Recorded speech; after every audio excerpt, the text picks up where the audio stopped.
Hello, this is Sheila Bender, and you are listening to In Conversation, discussions on writing and the writing life. Today we have with us in the studio Port Townsend writer Betsy Howell. She is a wildlife biologist who began her career with the U.S. Forest Service in 1986. Since then, she has also written a memoir, Acoustic Shadow, and most recently, a novel from Civil War history, The Marvelous Orange Tree.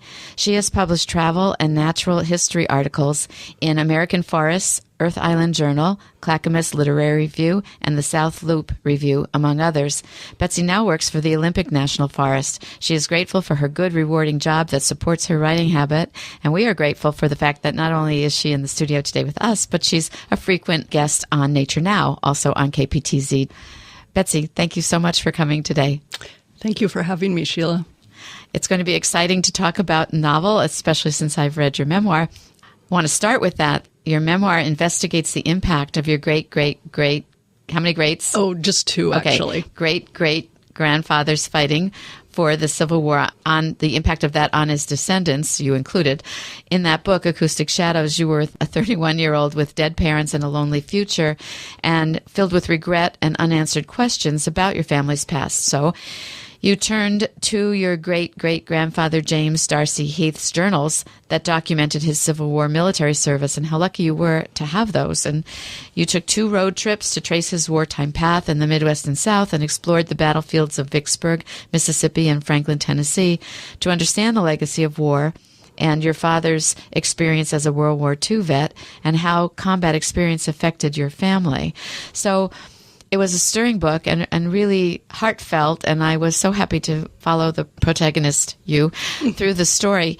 And now you've turned to writing a novel. And my first question is, before you had a journal to work from, and then you got yourself involved in reenacting events, that life of research took a very personal turn as you involved yourself in activities.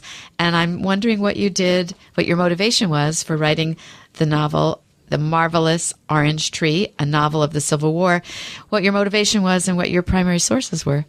Those are some great questions. I did a lot of research for my memoir about my ancestor's regiment, about the battles he was in, obviously about the time period just before and during and after the Civil War. And I guess my motivation was that I wasn't really interested in leaving that time period. I wanted to continue learning about it. I wanted to spend time there, try to understand more about the people and the places. And one of the things that I learned while doing the research for my memoir was about the number of women who had served during the Civil War. And I hadn't known that before. In order to do that, they needed to disguise themselves as men, pass as men, and not be discovered. And I just found this completely fascinating, something I hadn't known. And there were a lot of remarkable stories. Many of the women wrote after the war about their experiences, and then, of course, a lot has been documented since then in terms of like scholarly research. And so there's quite a bit of information out there. So I wanted to learn more. I wanted to write about them. And I had all this knowledge already gained specifically about Illinois, about the western part of the war. And I thought, well, why not just put it to use in a different form? And the form turned out to be a historical novel. How did you decide to write that as opposed to, say, a creative nonfiction book about women in the Civil War? Right. There have been a lot of really good nonfiction books about women in the Civil War, not just soldiers, but women who served as nurses, spies.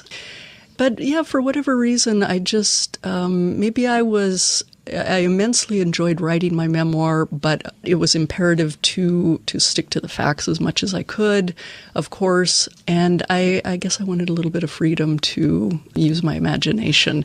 But a historical novel also, it's appropriate to make things as realistic for that time as possible. People can be fictional, conversations can be fictional, but you set the background and the social setting and the technology and all that is based on fact too. So there was some overlap, but yeah, I guess I just felt like a novel would be the best way to go. So did you do some traveling for this one as well, or had you already done enough? Not specifically for the novel. Well, that's not entirely true. I published the memoir in 2007. I took a trip back to Chicago and Western Illinois in 2013. And yes, some of that was was for the novel. Chicago plays a really big role in the story. I was completely fascinated with that city in the 1860s. It had only really been much of a city for 30 years at that point, and it was booming. So it was a really interesting place.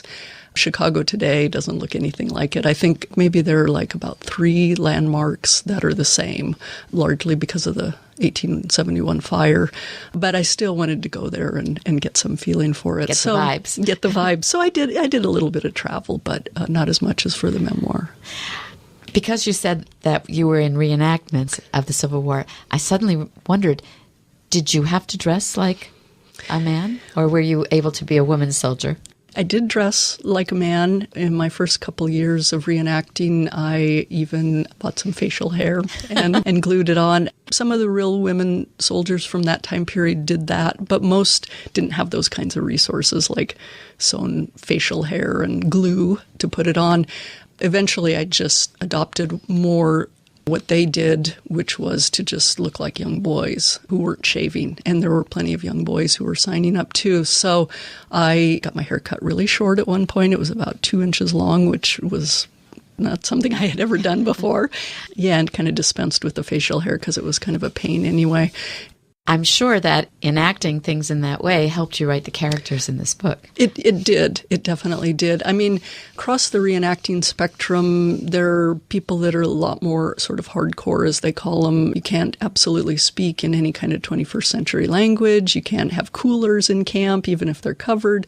But that wasn't the reenacting world I belonged to here in Washington. People are a lot more relaxed. Nonetheless, we did our best. Yeah, it gave me some good insight after a fashion. It was certainly probably resembled very little the real women's experiences, but there was some insight for sure.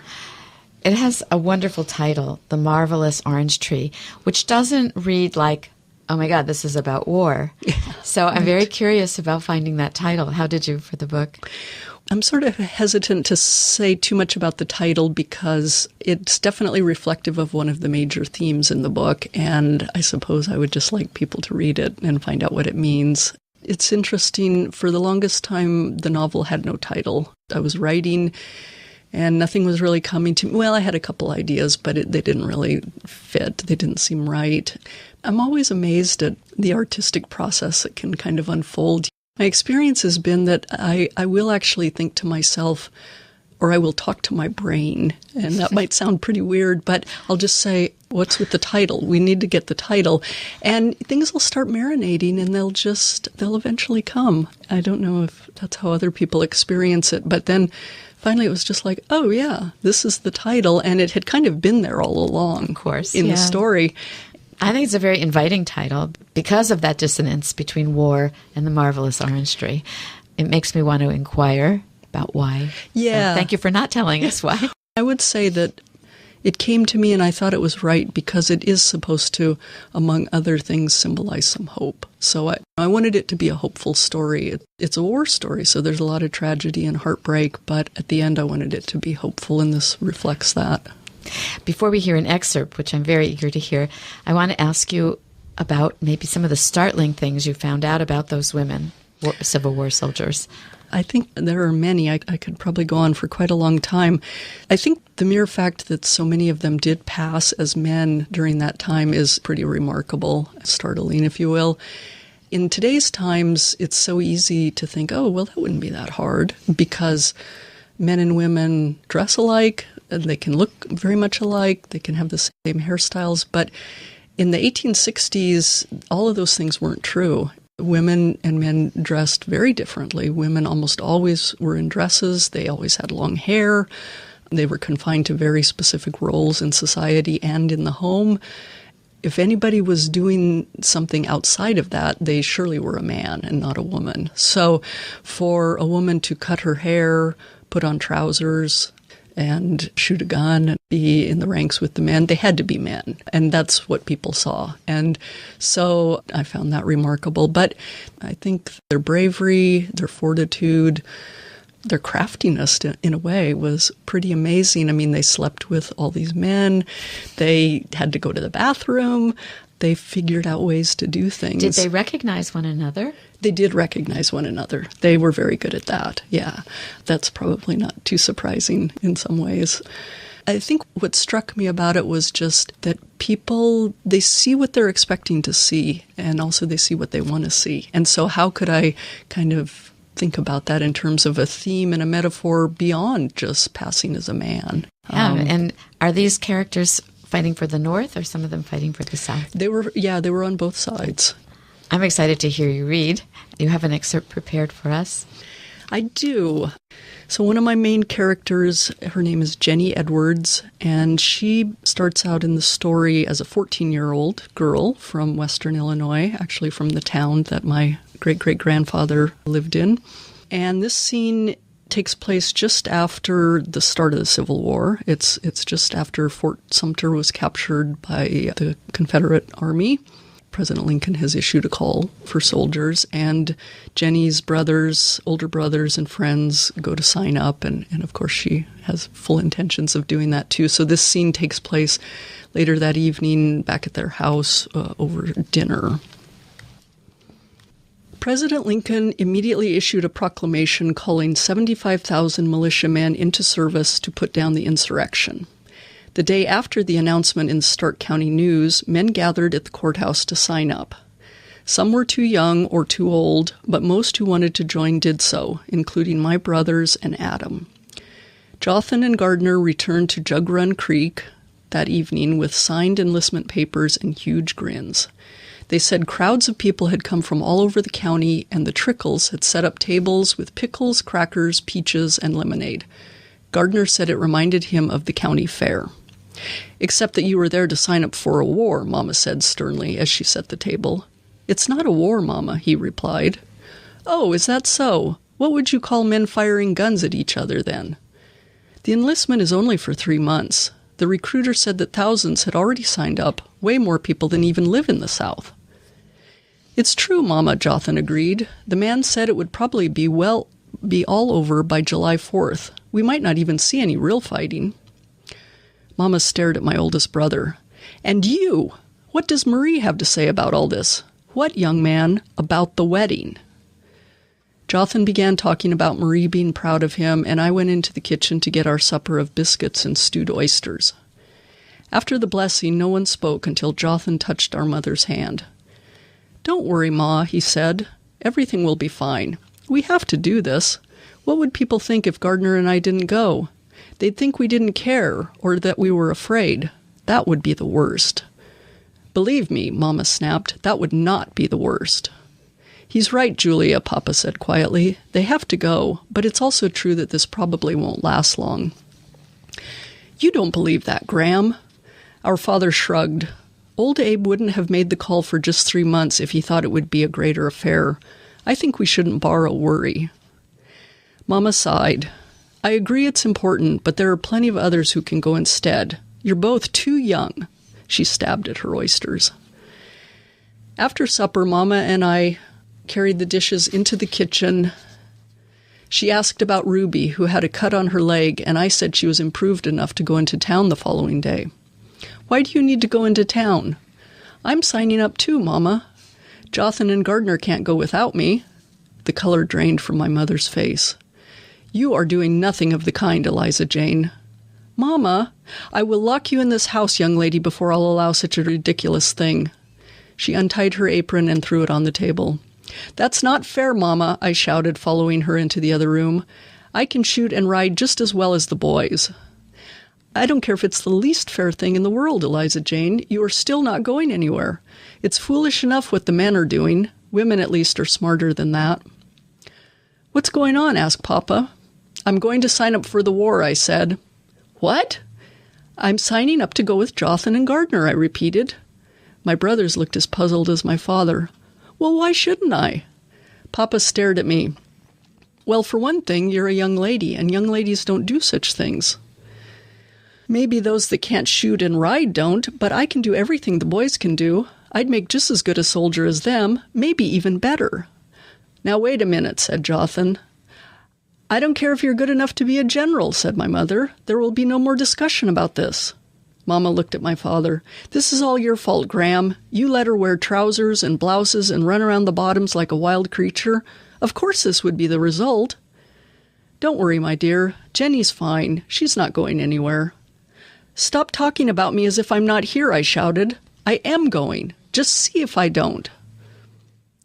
I stomped out of the house. Sam came wiggling up to me outside, and together we went to see Ruby, who had been confined to the paddock because of her leg. My mule and dog sniffed noses, then Ruby nuzzled me. "You two are my only real friends," I said. "Of course I don't want to leave you, but I care just as much as the boys. It's just not fair." Sam yipped in agreement, and Ruby bobbed her head. I opened the gate, and we walked down to the creek and sat down on a flat rock. I could go, I thought, and they couldn't stop me. I could disguise myself like Susan Richardson had done, and no one would recognize me. What had Mama said? People didn't always see something if they weren't looking for it. In this case, people wouldn't be expecting a girl to join for the war. I'd wear some of Jothan's clothes and cut my hair, and no one would ever know. How hard could it be? "Hey, Jen." I started. "Geez, Jothan, what are you doing sneaking up on me like that?" He smiled. "I wasn't sneaking. You just weren't paying attention. Leave me alone." "Are you all right?" "I'm fine. Now leave me alone." "Jenny." "It's not fair, Jothan. You know I can do everything you and Gardner can do. I should go too." He sat on the ground next to me. "Why, though? Other girls aren't wanting to go." "I'm not like other girls. Why do you want to go?" My brother looked toward the creek. Then he searched in the sand for a few small flat rocks to skip across the water. "I guess 'cause it's the right thing to do." "Well, I think it's the right thing, too." "I know you do. Look, Jen, I'll tell you something if you promise not to tell Mama. Truth is, I think you should come. Both me and Gardner do. We'd like to have you with us. But there are also reasons I don't think that's a good idea, and they don't have nothing to do with thinking you can't do it." He took a deep breath. "Thing is, Jen, I'd very much appreciate it if you would look after Marie while I'm gone. Just keep her company and make sure she doesn't feel too lonely. You both like each other." When I didn't say anything, he added, "You do like Marie, don't you?" I sighed. "Of course I like her, Jothan. She's great, and you know how glad I am you're getting married." He beamed. "But she doesn't need me to look after her." "I think she does. Marie frets, and it would be a lot nicer for her if she had you around to do things with, go places. Marie has lots of friends, though. Not so many as you'd think. She's kind of shy, truly. Jen, I'm not just saying this. I really would appreciate it if you took care of her while I'm gone. You'd be doing me a big favor." I doubted the frailty of Marie as Jothan portrayed it, but I could hardly say no to my big brother, especially since I did have doubts about how to do the other. Also, the boys would only be gone 3 months. They'd be back before we knew it. My heart is breaking, Betsy, because I'm in that dining room, living room, outdoors with these people, and we know what's ahead because we know that it's not 3 months. It's not 3 months. And we know how hard it was, the Civil War, on the soldiers.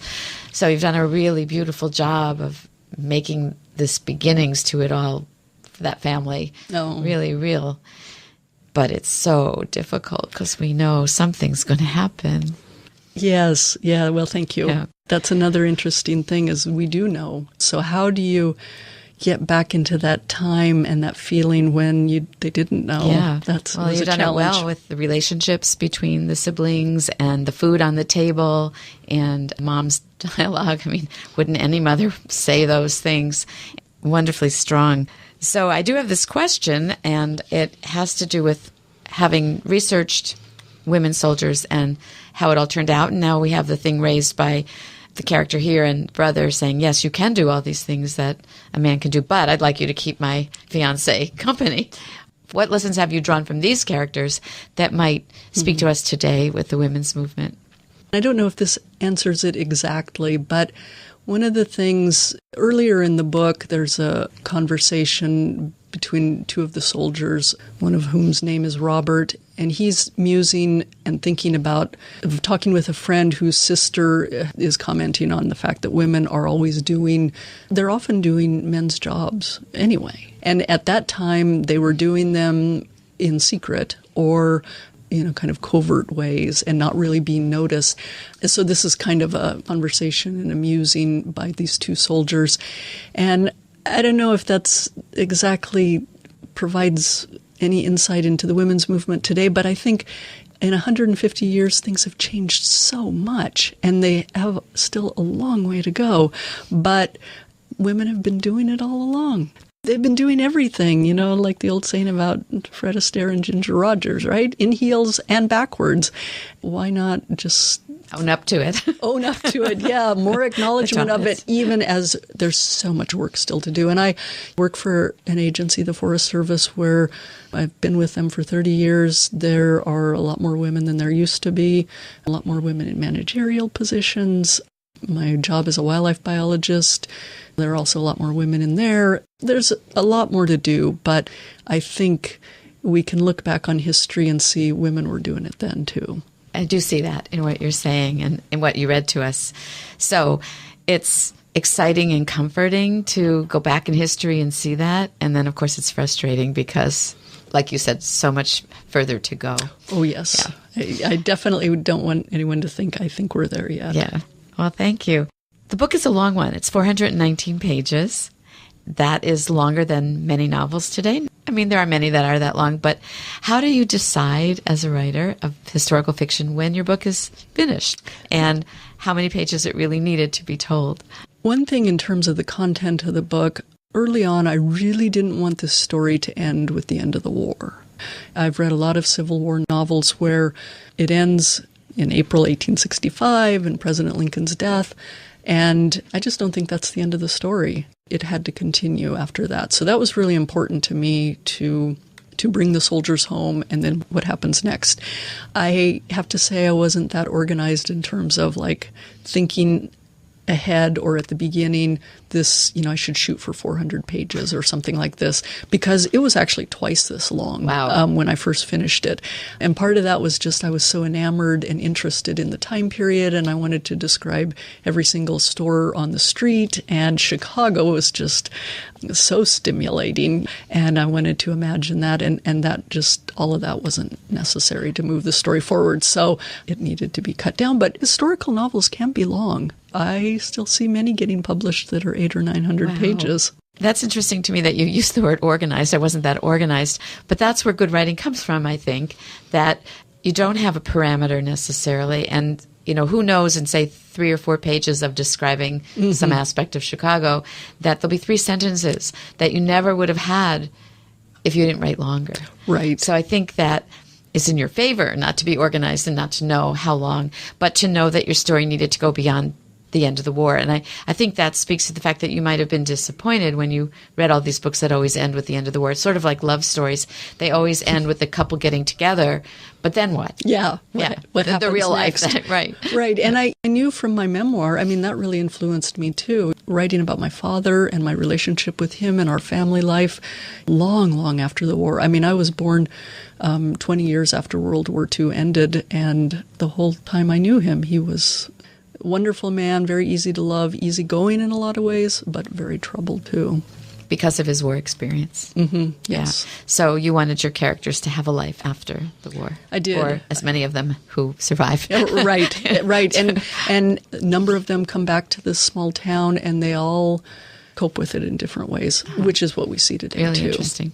How did you, however, do the hard work of cutting an 800 or so page book in half in terms of its length? Oh, well, it took a long time. It took me 10 years to complete this book. So I just rewrote and rewrote and rewrote. Sometimes I cut out large portions, but a lot of the time it was just, if I had 3 paragraphs describing a street scene in Chicago, for example, just cut it down to 1. And so it took a long time that way. I think there are people who can write faster, but like you said, I think let yourself go and then you'll find the nuggets. I felt like I got better at seeing what was really powerful. Right. But I think there's a good lesson in that too. A lot of writers, people beginning to write anyway, might be thinking that the way to shorten something is to just take large swaths out, which sometimes is true. But lots of times it is that sort of little pieces and parts here and there that really add up to keeping the most strident and vivid and fabulous parts, but the recognizing of which are the best. Right. Can be very, very difficult because they've all come from you, the author. Right. And in some way, they're like children. They have equal weight, and yet you have to make these choices. Right. And you did a good job. Yeah, you don't want to, you don't want to get rid of them. But the usual techniques of like putting it aside for couple months, and then coming back to it, and then it's just much easier to see like, oh, this just doesn't really move the story forward. I mean, I had in the section in Western Illinois, I do have a number of townspeople, and they're kind of, some of them are quirkier than others. And this one woman had these 2 pet goats, and I had them being fainting goats, which I just kind of found in an encyclopedia, and I thought that was interesting. I didn't know there were goats that fainted. And so I wrote a lot about the fainting goats and her, and she was just very peculiar, and it was like, I had to let go of all they're still in there, but there's not long descriptions of their fainting. So it became easier to let go of a lot. But I hope you held on to it because maybe you have a short story there. Well, that's true. That's true. And they could appear in the next novel too. Yes. Who knows? Well, that is another question I have for you. Are you done? Or is there more historical fiction you're interested in? Yeah, there is. I've started working on a second novel. And so in this story, in The Marvelous Orange Tree, there's a woman from the South. She's from Tennessee, and she plays an important part, but she's not in the book very long. She's only in one section. I became very interested in her and her story. So the second novel is going to be about her and from her point of view. So it's going to overlap some of the scenes in The Marvelous Orange Tree, but it's going to also take place between the 1860s and 1914. I've kind of been getting into World War I now and connecting some things there. So she's also an old woman in the story, and I'm interested in. Oh, that's so exciting to already know what your next one is, because I know when you finish a book and you see it out there, sometimes it's really hard to go back to the beginning and start again as on a new story. So it's fabulous. I want to thank you so much for being with us today in the studio and for telling us about your book and informing us more about the Civil War and bringing it closer to home. Well, it was at home, but the people's lives, much like ours. Well, thank you very much, Sheila. It's been my pleasure. Thank you. You can learn more about Betsy Howell and the Civil War at www.betsyhowell.wordpress.com. And you spell Betsy Howell, BetsyHowell. In Conversation is produced by Sheila Bender and edited by Charlie Fleischman.